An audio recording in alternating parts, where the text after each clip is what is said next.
Hi everyone, got Adam with me today. Just wanted to bring some thoughts to you about the call to prayer, which is happening at the end of January, 28th of January through to the 4th of February. And there's something that we've talked about in staff and talked about with the little church leaders that we just wanted to share with you. Adam, you said a couple of weeks ago that you were hoping that this would be a week where we learnt habits that would last a lifetime. So learn some habits in a week that would last a lifetime. Can you just explain for everyone what you meant by that and what your hopes would be and how that's affecting the way that we're planning the week? So it's obviously a week of our lives that we can change our routines and change what we would normally do. But if we just change it for a week, then it's a flash in the pan and it's not really that effective at all. It's something that maybe we can tell people about, but actually won't have the positive impact on our eternity that I would hope it would. So it's things like if we're committing, James, to be praying in the morning and in the evening, and then praying the Lord's Prayer at lunchtime for a week.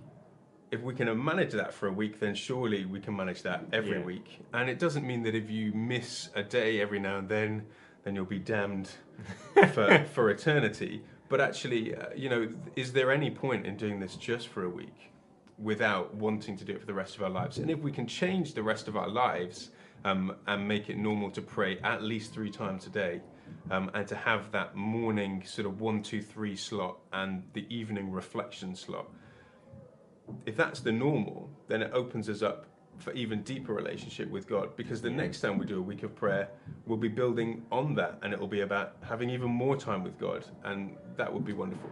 Great. So what we want to be clear about is that we're not trying to suck everybody into prayer meetings happening centrally and raising the bar in terms of our corporate prayer life in a way that is totally unsustainable.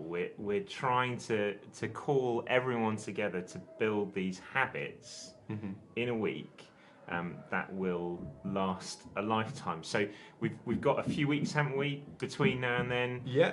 And so we can be thinking about and talking with others about what we can be doing in advance of that and how we might build those habits. Can you give us an idea of what you might be doing and what you might be doing with, because you're a little church leader, what you might be doing with your little church? So I'd be encouraging everybody to be doing exactly what you just said, James. So looking at how you can change your routine, change your life over the week. And that's things like, well, what are you doing at the moment? And even if that's nothing, you don't have to tell anyone that, but even if that's nothing, well, how are you going to change your routine so that you can do praying 3 times a day, or even just so that you're doing the Lord's Prayer with everybody else at lunchtime? And if we have a plan for that, we're much more likely to succeed. I think it's far more about increasing how much of ourselves we set aside for God, and that set asideness, that holiness, is really important in every Christian's walk. And it's clearly really important to Jesus in his relationship with God, but also all of the major kind of heroes of faithfulness that we see in the Bible have this holiness where they've set aside themselves for God.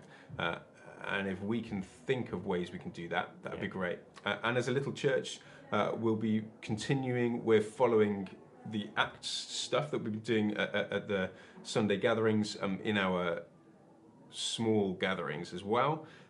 But we'll be focusing, I suppose, on really what that means for us day to day. So, for instance, thinking about Wayne's word about Philip and his evangelism on Sunday. Well, what does that mean? Are we just going to think about how nice that was, or are we going to think about what we can do that makes us like Philip? Wonderful. So, 2 things. Firstly, get yourself ready and prepared for the week of prayer, and think, have the expectation that you're going to learn habits that are going to last a lifetime.